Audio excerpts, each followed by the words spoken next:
അവനാ പെൺകുട്ടിയായിട്ട് കുശുകുശുക്കാൻ തുടങ്ങിയിട്ട് കുറെ നേരം ആയല്ലോ. ഒരുത്തിയെ കൊണ്ടു കൊടുക്കണമെന്നും പറഞ്ഞ് തലവെട്ടാൻ കാത്തിരിക്കുക ആ വീരപ്പന്മാര്. ഇതിപ്പോ രണ്ടെണ്ണത്തിനെ കൊണ്ടു കൊടുക്കേണ്ട ഗതികേടാവൂ. ഒന്ന് പോടാ ജോർജി. പോ. മല്ലിക പറയായിരുന്നു ആരതിക്ക് ഏറ്റവും ഇഷ്ടപ്പെട്ട സ്ഥലം ഇതായിരുന്നു. ഈ മൂർത്തിയുടെ മുന്നിൽ വെച്ചാ സാം ആരതിയുടെ കഴുത്തിൽ മാലയിട്ടു.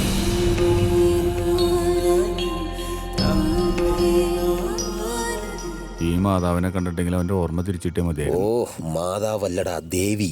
എന്തായാലും എന്താ ഓർമ്മ തിരിച്ചിട്ടേ പോരെ. അവന് ഓർമ്മ കിട്ടിയില്ല. ഇനി വേറെ വല്ല മൂർത്തി ഉണ്ടോ നോക്കാം.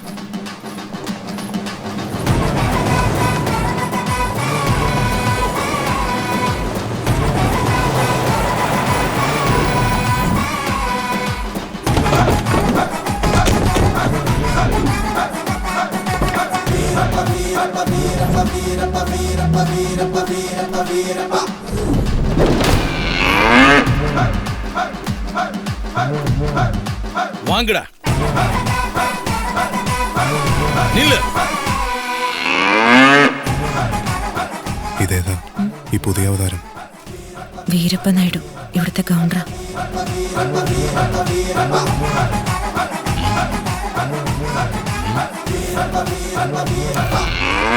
ഇവങ്ക എല്ലാം യാര്? ഏട്ടന്മാരെ കൊട്ടാരത്തിലേക്ക് ക്ഷണിച്ചു വരുത്തിയവരാ. എതുക്ക്? എനിക്കൊരു കല്യാണം. ഇദ്ദേഹമാണ് വരൻ. മുള്ളേരിന്നുള്ള നായ്ക്കര. ഫിക്സ് പണിയാച്ചാ? ഉവ്വ്, ഉടനെ ഉണ്ടാവും. കുലദേവതയെ കാണിക്കാൻ കൊണ്ടുവന്നതാ.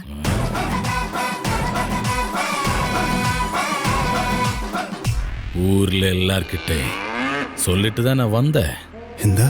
വീട്ടിലെല്ലാരോടും പറഞ്ഞിട്ടാണോ വന്നതെന്ന്? അല്ല, വരാനുള്ള ധൃതിയിൽ എല്ലാരോടും പറയാൻ പറ്റിയില്ല. വിവരം പറഞ്ഞ് എഴുതിയിട്ടുണ്ട്. എന്താ? പറവായില്ല, വந்தாச்சுல, മോദിയാச்சுல, പാപ്പോ പാപ്പോ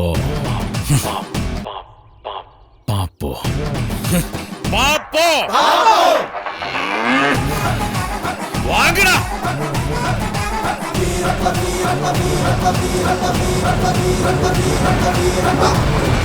അതെ, അയാൾ അവസാനം പാപ്പം പാപ്പെന്ന് പറഞ്ഞില്ലേ, അതെന്താ തിന്നണ സാന? മല്ലിക എന്തൊക്കെയായി പറഞ്ഞത്?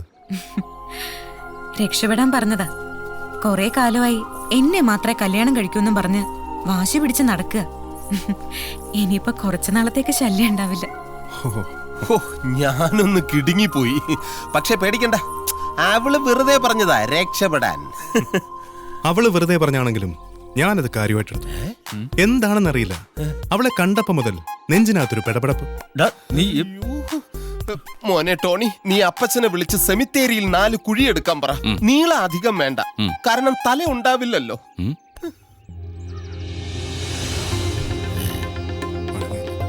ഒരുപക്ഷെ നിങ്ങൾക്ക് തമാശയായി തോന്നാം, ഞങ്ങളുടെ ഈ കൂട്ടുകുടുംബവും ആചാരങ്ങളും അനുഷ്ഠാനങ്ങളുമെല്ലാം. ഈ അമ്മമാരെ കണ്ടോ? 2 ശരീരമാണെങ്കിലും ഇവർ ഒരു മനസ്സാണ്. ഈ ചെറിയമ്മയുടെ മക്കളാണ് മല്ലികയും ചന്ദ്രരാജനും. ഞാനും രാജരാജനും ദേവരാജനും ഈ അമ്മയുടെ മക്കളാണ്. ഞങ്ങളുടെ പെങ്ങളാണ് ആരതി. ഇയാളിതെന്താ മഹാഭാരതത്തിന്റെ കഥ പറയാണ്? ഇനിയിപ്പോ നിങ്ങളെ വിളിച്ചു ചേർത്ത കാര്യം പറയാം, അല്ലെങ്കിൽ ഗുരു തന്നെ പറയട്ടെ. നിങ്ങൾ പറഞ്ഞ കണക്ക് വെച്ച് നോക്കുമ്പോൾ ആരതി ഇവിടെ വന്ന് കയറുന്ന ദിവസം അന്ന് അമാവാസിയാണ്. അമാവാസിയിൽ ഗൃഹപ്രവേശം പാടില്ല. ഞങ്ങളെല്ലാവരും വലിയ ആശങ്കയില്ല. എന്തു ചെയ്യണമെന്ന് ആലോചിച്ച് ഒരു മനസമാധാനവുമില്ല. അതിപ്പോ ഈ അമാവാസ്യ മാറ്റി വെച്ച പോരെ? അമാവാസി മാറ്റാൻ അവരുടെ വരവ് 2 ദിവസം കൂടി നേരത്തെ ആക്കണം. അത് പറയാനാ നിങ്ങളെ വിളിപ്പിച്ചത്. അയ്യോ, അത് പറ്റില്ല. അതെന്താ? അത് പിന്നെ അവര് നേരത്തെ നാട്ടിൽ നിന്ന് പുറപ്പെട്ടു കഴിഞ്ഞല്ലോ. അത് നന്നായി. എങ്ങനെയുണ്ട് എന്റെ ബുദ്ധി? അപ്പൊ നേരത്തെ എത്താവല്ലോ. അല്ല, അവര് ഒരുപാട് വളഞ്ഞ വഴിയാ വരുന്നത്. വളഞ്ഞ വഴി കൂടെ അല്ലാതെ അവരോട് നേർവഴിക്ക് വരാൻ പറയൂ. ഇനി നീ പറ. പറയാം, പക്ഷെ ഇനി നേർവഴിക്ക് വരണമെങ്കിൽ അവര് വന്ന വഴി മുഴുവൻ തിരിച്ചു പോണ്ടി വരും. അപ്പൊ 2 ദിവസം കൂടെ എടുക്കും. വളഞ്ഞ വഴി തന്നെ പോന്നോട്ടെ. അപ്പൊ അമാവാസി മാറ്റാൻ പറ്റില്ലടൂ. എന്തായാലും അമാവാസിക്ക് മുമ്പ് ആരതി ഇവിടെ എത്തിയിരിക്കണം. അതാ തീരുമാനം. പിന്നെ തീരുമാനം തല പോകുമെന്ന് പേടിച്ചിട്ടാ, ഇല്ലെങ്കിൽ ബാലക്കാരെ മുഴുവനും ഞാൻ ചവിട്ടി കൂട്ടിയേനെ. ശരിക്കും നിങ്ങളെല്ലാവരും ഉത്സാഹം കാണിക്കാൻ ചേട്ടാ. എല്ലാവരും കൂടി ആഞ്ഞു പിടിച്ചിരുന്നെങ്കിൽ ചിലപ്പോ ഒരു അമാവാസി മാറ്റി വെച്ചാൽ. കൊന്നുകളയും ഞാൻ. എടാ ഈ അമാവാസി എന്ന് പറഞ്ഞാൽ എന്താന്ന് നിനക്കറിയോ? എന്താ? എടാ ഈ അമാവാസി എന്ന് പറഞ്ഞാൽ ഈ മറ്റേ ഇതില്ലടാ, ഈ നീ ദരിദ്രവാസിക്കൊന്ന് പറഞ്ഞു കൊടുത്തേ. ഒന്ന് മിണ്ടാതിരിക്കേ. ഇതിപ്പോ നമ്മൾ ശരിക്കും പെട്ടു. അവരൊരു ഡെഡ് ലൈൻ തന്നിരിക്കുക. അമാവാസിക്ക് മുമ്പ് ആരതിയെ കൊട്ടാരത്തിൽ എത്തിച്ചില്ലെങ്കിൽ നമ്മുടെ കള്ളക്കളികൾ മുഴുവൻ പൊളിയും. എടാ പോസിറ്റീവായിട്ട് ചിന്തിക്ക്. അവര് പറഞ്ഞതിന് വേറൊരു അർത്ഥം കൂടിയുണ്ട്. അമാവാസി വരെ നമ്മൾ ഇവിടെ സേഫാ. അമാവാസി വരെ ആരതി അന്വേഷിച്ച് ഇവിടെ ആരും വരില്ലല്ലോ. അത്രയും നാളും നമ്മൾ ഇവിടെ സുഖിച്ച് ജീവിക്കുന്നു. അതിനിടയിൽ ഇവിടുന്ന് രക്ഷപ്പെടാനുള്ള വഴിയും കണ്ടുപിടിക്കാം. ഡാ സാമേ, ഇവന്റെ മനസ്സിലിരിപ്പ് വേറെയാ. ആ മല്ലികയെ കണ്ടപ്പം മുതൽ തുടങ്ങി ഇളക്കുക. ഇവൻ മിക്കവാറും ഇവിടുന്ന് പണി മേടിച്ച് തരും. ഒരു പണിയില്ല എന്റെ മോനെ. നോക്കൂ, അവള് സമ്മതിച്ച ദേവനെ പോലൊന്നുമല്ല. ആ വീരപ്പന്മാര് മുഴുവൻ വാളും പടയായിട്ട് വന്നാലും ശരി, ഞാൻ അവളെ പൊക്കിയിരിക്കും.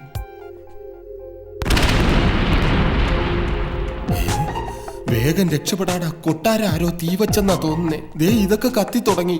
ഇതൊക്കെ അവര് വിളക്ക് കത്തിച്ചതാടാ. അപ്പൊ കറണ്ട് ബില്ല് ലാഭിക്കാനായിരിക്കും. ആഹാ, നിങ്ങൾ ഉറങ്ങിയില്ലേ? നമ്മൾ ഉറങ്ങൂല. എന്താ ഇവിടെ നടക്കുന്നത്? ഇന്ന് കാർത്തികയല്ലേ? ഇവിടെ ഇത് വലിയ ആഘോഷ. കൊട്ടാരത്തിലെ സ്ത്രീകളാരും ഈ രാത്രി ഒരു പോളം ഉറങ്ങില്ല. ആണോ? ആ സന്തോഷായി. ഏ അല്ല, ഇന്ന് കാർത്തികയാണല്ലോ, അതിന്റെ സന്തോഷം ആയി എന്ന് പറഞ്ഞതാ. ആണോ? ഇങ്ങനെയൊക്കെ നടന്നാ മതിയോ? ഇടയ്ക്ക് വാട്സാപ്പിലൊക്കെ ഒന്ന് വരണ്ടേ? കളി കാണാല്ലേ? ഒറ്റ ഇടിവച്ചേറി ഞാൻ. കളി കാണണം പോലും. വാ, എനിക്കും കാണണം. ഇതെന്താ കൊട്ടാരത്തിന് യുവജനോത്സവം? താഴെ പോയി നമുക്ക് അടുത്ത് നിന്ന് കാണാം. ജോർജ് വേണ്ട, വെറുതെ പുലിവാലാവും. എടാ, ഈ ഐറ്റം ഡാൻസ് കഴിഞ്ഞാൽ മല്ലികയുടെ തിരുവാതിര കാണും. പോയി കണ്ടിട്ട് വരടാ. നീ ഇങ്ങോട്ട് വന്നേ.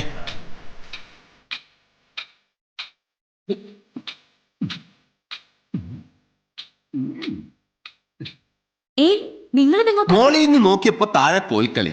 ഈ കോൽക്കളി പണ്ടേ നമ്മുടെ ഒരു വീക്ക്നെസ് ആണ്. എന്നാ പിന്നെ കുറച്ചു നേരം കളി കണ്ട് കളിക്കുന്നവരെ ഒന്ന് പ്രോത്സാഹിപ്പിക്കാമെന്ന് കരുതി. അതെ.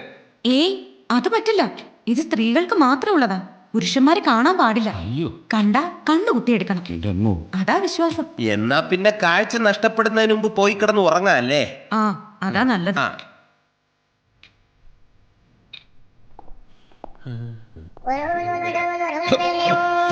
പാവം കണ്ടില്ലേ, നടന്നുറങ്ങുന്നു. ചേട്ടാ, നിനക്ക് മനസ്സിലായില്ലേ? ഇല്ല. ഇതാ ഉറക്കത്തിൽ എണീറ്റ് കിടക്കുന്ന അസുഖമാണ്. അത് നിന്റെ തന്തയ്ക്ക്. ഞാൻ ധ്യാനിക്കുകയാടാ വിട്ടി. ഈ ഗുരുവിനെന്താ ഫിക്സിന്റെ അസുഖമുണ്ടോ? ചേട്ടാ, പാവം ധ്യാനിക്കായിരുന്നു. ഞാൻ തെറ്റിദ്ധരിച്ചു. പിന്നെ ധ്യാനം. ഇയാൾ ഇരുട്ട് വാക്കിനാ പെണ്ണുങ്ങളുടെ കോൽക്കളി കാണാൻ പോവാ. ശരിയാട്ടാ, നേരിട്ട് കണ്ട കണ്ണ് കുത്തിപ്പൊട്ടിക്കുന്നു വിചാരിച്ച് കണ്ണടച്ച് കാണാനുള്ള പരിപാടിയാ. മതി മതി, വാ. ഏതായാലും ഇയാള് നമുക്കൊരു ഏറ്റ ഗുരുവാ. അയ്യോ, പറഞ്ഞ പോലെ എന്റെ കണ്ണു കുത്തി പൊട്ടിച്ച്.